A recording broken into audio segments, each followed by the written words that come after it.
ಗುರುವಾರ 2ನೇ ಕ್ಯಾಬಿನೆಟ್ ಆಯಿತು. ಅದರಲ್ಲಿ ಬಹಳಷ್ಟು ಯೋಜನೆಗಳು ಸೇರಿದ ಒಟ್ಟಾರೆಯಾಗಿ ಇದುವರೆಗೂ ನಮ್ಮ ಮುಖ್ಯಮಂತ್ರಿಗಳು ಬಂದ ನಂತರ 45 ಕಾರ್ಯಕ್ರಮಗಳನ್ನ ವಿಶೇಷವಾಗಿ ಜಾರಿಗೆ ಮಾಡಲಿಕ್ಕೆ ಎಲ್ಲ ವ್ಯವಸ್ಥೆ ಆಗಿದೆ. ಮೊನ್ನೆ ಕೆಲವೊಂದು ಕ್ಯಾಬಿನೆಟ್ ಮೀಟಿಂಗ್ ಅಲ್ಲಿ ಇನ್ನೂ ಆರ್ಡರ್ ಆಗಬೇಕು. ಈಗಾಗಲೇ ಪ್ರಮುಖವಾಗಿ 10 ಕಾರ್ಯಕ್ರಮಗಳು ಈಗಾಗಲೇ ಕಾರ್ಯಾರಂಭ ಮಾಡಬೇಕಂತ ಆದೇಶ ಮಾಡಿರ್ತಕ್ಕಂಥ. ಈಗಾಗಲೇ ರೈತ ಮಿತ್ರ, ಬಡವರ ಬಂಧು ಅಂತೇಳಿ ಒಂದು ಕಾರ್ಯಕ್ರಮ, ಗ್ರಾಮಾನುಭವ ಅಂತ ಒಂದು ಕಾರ್ಯಕ್ರಮ, ಯುವ ಕರ್ನಾಟಕ ಅಂದ್ರೆ ಸುಮಾರು ಭಾರತ್ ಜೋಡೋ ಯುವಕ ಸಂಘ ಮಿಷನ್ ಅಂತ ಹೇಳಿ ಸುಮಾರು 10,000 ಸಂಘಗಳನ್ನ ಮಾಡ್ಬೇಕಂತೇಳಿ. ಏನು ನಮ್ಮ ಗ್ರಾಮ ಪಂಚಾಯತಿ ವ್ಯಾಪ್ತಿನಲ್ಲಿ 6,000, ನಗರ ಪ್ರದೇಶದಲ್ಲಿ 4,000 ಸಂಘಗಳು ಸ್ಥಾಪನೆ ಮಾಡ್ಬೇಕಂತ. ಅದಕ್ಕೆ ವಾರ್ಷಿಕವಾಗಿ ಒಂದು ಸಂಘಕ್ಕೆ 10 ಲಕ್ಷ ಅನುದಾನ ಕೊಡುವಂಥದ್ದು. ಅದು 1,000 ಕೋಟಿಗಳ ವೆಚ್ಚ ಆಗುತ್ತದೆ ಒಂದು ವರ್ಷಕ್ಕೆ. ಈ ಯೋಜನೆ ಈಗಾಗಲೇ ಪ್ರಾರಂಭ ಆಗಿದೆ. ಯುವ ಉದ್ಯೋಗ ಸೇತು ಅಂತ ಅದು ಪ್ರಾರಂಭ ಆಗಿದೆ. ಈಗಾಗಲೇ ನಾನು ಹೇಳಿದಂತೆ ಪ್ರಜಾಸೇವೆ ಸಹ ಪ್ರಾರಂಭ ಆಯಿತು.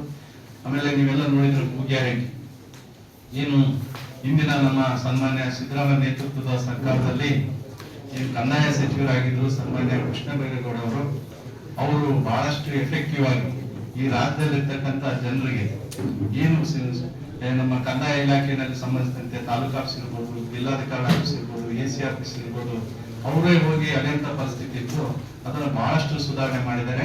ಅದಕ್ಕೆ ಭೂ ಗ್ಯಾರಂಟಿ ಅಂತ ಹೇಳಿ ಅದನ್ನು ನಾಮಕರಣದೊಂದಿಗೆ ಮೊದಲಿತ್ತು ಅನ್ಸುತ್ತೆ. ಭೂ ಗ್ಯಾರಂಟಿ ಅದಕ್ಕೆ ಈಗ ಭೂ ಗ್ಯಾರಂಟಿ ಅಂತ ಹೇಳಿ ಇನ್ನು ಅದಕ್ಕೆ ಬೇಗ ಕೊಡ್ಬೇಕು, ಎಫೆಕ್ಟಿವ್ ಮಾಡ್ಬೇಕಂತ ಅದನ್ನು ಈಗಾಗಲೇ ಮುಂದುವರೆದ ಭಾಗ ಅದು ನಡೀತಾ ಇದೆ.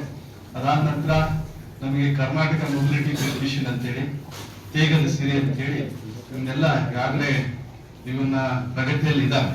ಇನ್ನು ಉಳಿದಂತ 35 ಕಾರ್ಯಕ್ರಮಗಳನ್ನು ಕೂಡ ನಮ್ಮ ಕಾರ್ಯಾಂಗದ ವ್ಯವಸ್ಥೆಯಲ್ಲಿ ಮಾಡ್ಬೇಕಂತೇಳಿ ಅದಕ್ಕೆ ಸಂಬಂಧಿಸಿದಂತ ವ್ಯವಸ್ಥೆಯನ್ನ ಮಾಡ್ತಾ ಇದೆ ಸರ್ಕಾರ. ಇದು ಒಂದು ರೀತಿಯಲ್ಲಿ. ಜೊತೆಗೆ ಈ ಸಂದರ್ಭದಲ್ಲಿ ನಿಮಗೆ ಮಾಹಿತಿಗೆ ತರಂತದ್ದು ಬಹುಶಃ ಈ ಬರಗಾಲಕ್ಕೆ ಸಂಬಂಧಿಸಿದಂತೆ ಈಗಾಗಲೇ ನಿಮ್ಗೆ ಗೊತ್ತಿದೆ, ತಾವೆಲ್ಲ ವರದಿಯನ್ನು ಕೂಡ ಮಾಡಿದಿರ.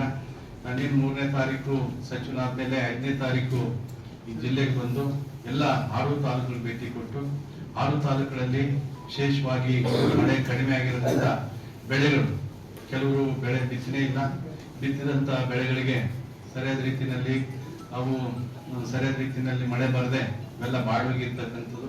ಇಂಥ ಒಂದೊಂದು ತಾಲೂಕಲ್ಲಿ 6 ತಾಲೂಕಿದ್ದು ಕೆಲವು ವಿಶೇಷವಾದ ಬೆಳೆಗಳು ಮೇಜರ್ ಆಗಿ ಯಾವ ಬೆಳೀತಾರೆ ಅದರ ಮಾಹಿತಿಯನ್ನ, ಜೊತೆಗೆ ಕುಡಿಯುವ ನೀರಿನ ವ್ಯವಸ್ಥೆಯನ್ನ, ಬೇರೆ ಬೇರೆ ಶುದ್ಧ ಕುಡಿಯುವ ನೀರಿನ ವ್ಯವಸ್ಥೆ, ಜೊತೆಗೆ ಉದ್ಯೋಗದ ವ್ಯವಸ್ಥೆ, ಇವನ್ನೆಲ್ಲ ಕೂಡ ಸಂಬಂಧಪಟ್ಟ ತಾಲೂಕುಗಳಲ್ಲಿ ಸಂಬಂಧಪಟ್ಟ ಶಾಸಕರೊಂದಿಗೆ ಜನಪ್ರತಿನಿಧಿಗಳೊಂದಿಗೆ ನಾವೆಲ್ಲ 6 ದಿವಸ ನಮ್ಮ ಎಲ್ಲ ತಾಲೂಕುಗಳಲ್ಲಿ ಏನು ಈಗಾಗಲೇ ನಿಮ್ಗೆಲ್ಲ ಗೊತ್ತಿದೆ, ವರದಿನೂ ಕೂಡ ಮಾಡಿದ್ರೆ ಅದನ್ನ ನಾನು ಜಾಸ್ತಿ ಹೇಳಲಿಕ್ಕೆ ಹೋಗಲ್ಲ.